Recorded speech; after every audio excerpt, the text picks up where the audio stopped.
জুলাই গণ আন্দোলনে ইন্টারনেট বন্ধ করে হত্যার উস্কানি ও সহযোগিতার অভিযোগে সাবেক আইসিটি প্রতিমন্ত্রী জুনায়েদ আহমেদ পলক ও শেখ হাসিনার পুত্র সজীব ওয়াজেদ জয়ের বিরুদ্ধে অভিযোগ গঠন করেছে আন্তর্জাতিক অপরাধ ট্রাইব্যুনাল। 18 ফেব্রুয়ারি সূচনা বক্তব্য উপস্থাপন ও সাক্ষ্য গ্রহণের জন্য দিন ঠিক করেছেন আদালত। বিচারপতি গোলাম মুর্তজা মজুমদারের নেতৃত্বে ট্রাইব্যুনাল 1 এই আদেশ দেন। তাদের বিরুদ্ধে 3টি অভিযোগ আনা হয়েছে। অভিযোগে বলা হয়, জয়ের নির্দেশে 2024 সালের 14 জুলাই রাতে ফেসবুকে উস্কানি দেন পলক।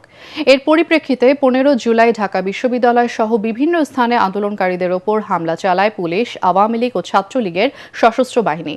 এছাড়া ইন্টারনেট বন্ধ করে মারণাস্ত্র ব্যবহারে উস্কানি ও প্ররোচনা দেন তারা। একই সাথে হত্যায় সহায়তা করেন। এ সময় নিজেকে নির্দোষ দাবি করে ন্যায় বিচার চান পলক। তার পক্ষে বিদেশি আইনজীবী নিয়োগের আবেদন মঞ্জুর করেছেন ট্রাইব্যুনাল। এরপর টিএফআই সেলে 11 জনকে গুম ও নির্যাতনের মামলায় শেখ হাসিনা ও 11 সেনা কর্মকর্তা সহ 17 আসামির বিরুদ্ধে সূচনা বক্তব্য উপস্থাপন শুরু করেন চিফ প্রসিকিউটর তাজুল ইসলাম। এই মামলায় রাষ্ট্রপক্ষের প্রথম সাক্ষী হিসেবে সাক্ষ্য দেবেন ব্যারিস্টার আরমান।